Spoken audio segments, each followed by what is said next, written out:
Ngayong gabi na to mula alas 6 magumpisa ang 23 ng gabi ng Ramadan. Ayan. So, sabi ng Rasul sallallahu alaihi wasallam sa isang hadith na hanapin ninyo ang Laylatul Qadar sa mga odd numbers ng gabi. Halimbawa, 21, 23, 25, 27 at 29 ng last 10 days ng gabi ng buwan ng Ramadan. Ayan. Kaya nagiging vigil po yung mga Muslim upang samantalahin ang pagkakataong ito na makagawa ng kalugod-lugod na gawain sa Allah Subhanahu wa Ta'ala. Kaya Masya Allah, tayo po ay nagpapatuloy sa ating palatuntunan ang Risalatul Islam. Dito lang po yan sa impilan ng radyo, ang DWJJ, ang radyo ng pambansang pagkakaisa. Dito po yan, nagmumula sa Celcol Compound, Bitas, Cabanatuan City, Nueva Ecija. Meron na po tayong 21 minuto makalipas ang alas 5 ng hapon. Meron po sa ating pagpapatuloy tungkol pa rin sa mga kagandahan at kaugnayan sa buwan ng Ramadan. Kung kaya't tayo ay minabuti natin dahil sa ang pag-aayuno sa buwan ng Ramadan ay matatapos na po ang buwan ng Ramadan, insyaAllah ilang araw na lamang. So isang pag-uutos o kaya isang dapat gawin ng mga Muslim bago magtapos ang buwan ng Ramadan ang magbigay ng yung sadaka, yung sadaqatul fitr na tinatawag. Ito po ay inutos ito ng Propeta Muhammad sallallahu alaihi wasallam, ang pagbibigay ng zakatul fitr sa buwan ng Ramadan kung malapit na ito matapos. Ayan.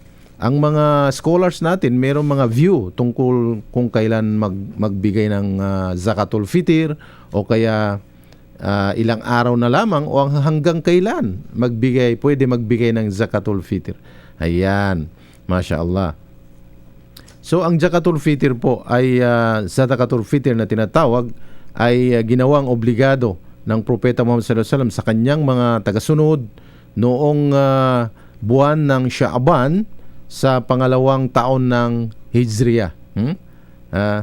Yung second year of Hijra ay ginawa itong obligado ng Propeta Muhammad sallallahu alaihi wasallam ang pagbibigay yung sadaqatul fitr na tinatawag. Ayon sa isang hadith na niriwayat ni Ibn Umar, sabi niya, narrated Umar, Allah's Messenger sallallahu alaihi wasallam made sadaqatul fitr obligatory, and it was either one sa of barley or dates on young and old people and on free men as well as on slave. Kaya ito po yung isang hadith na nagsasabi na narrated ni Umar na ginawa itong obligado ng Propeta Muhammad sallallahu alaihi wasallam. At ang purpose nito, ang layunin ng sadaqatul fitr ay upang malinis, to purify one who fasts from any indecent acts or speech. At pangalawa, to help the poor and the needy. Iyon po yung purpose ng pagbibigay ng sadaqatul fitr. Kumbaga ito yung magre-rectify, unang-una magre-rectify ng ating mga pag-aayuno sa mga foul na mga speeches, yung pananalita, kung meron man tayo na unintentionally, na hindi natin namalayan, na nasabi natin na mga hindi karapat-dapat na salita habang tayo nag-aayuno, at mga indecent action, yung mga hindi kanais-nais na mga gawain o kilos o galaw na upang sa pamamagitan ng pagbigay nito bilang sadaka ay malilinis yung ating mga gawaing pag-aayuno. Pangalawa, upang makatulong sa mga poor and needy na mga Muslim sa pag-aayuno at pag-celebrate ng pagsapit ng Idil Fitr, yung tinatawag na Eid, yung pagdiriwang pagkatapos ng pag-aayuno sa buwan ng Ramadan.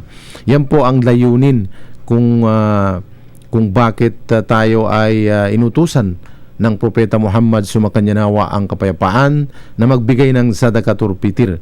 Magkano ba yung bigay natin? Kung ito ay bigas or sa kanilang kapanahunan kasi yung dates yung dates na tinatawag nilang hurma or yung parang matamis na kung dito sa atin kamukhayan ng ninang-ninanganga na yung ano bang tawag dito, yung bunga, kapag nahinog yan, yung dates, ito po yung matamis na matamis. Dito sa puno na ito, dito nanganak si Maria na anak na nanay ni Jesus.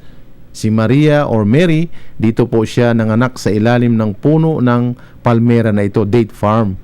Ang puno nito ay parang niyog, mataas, at ang bunga niya parang niyog din, pero ang bunga ng niyog malaki, pero ito parang laki lang ng nginanganga na yung bunga ng nginanganga. So maraming mga bunga ang naisa-isang pumpong. So dito ang Maria ay nag-travel from Bethlehem 7 miles away mula Bethlehem, at doon siya inabutan ng sakit ng panganganak.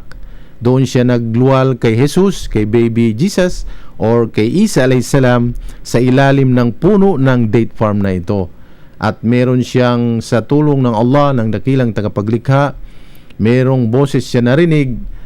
Marahil ang Angel Gabriel pumunta sa kanya at sinabi sa kanya, "Shake the trunk of the tree, and ripe of dates will fall upon you, and eat and drink, so that you regain your strength." So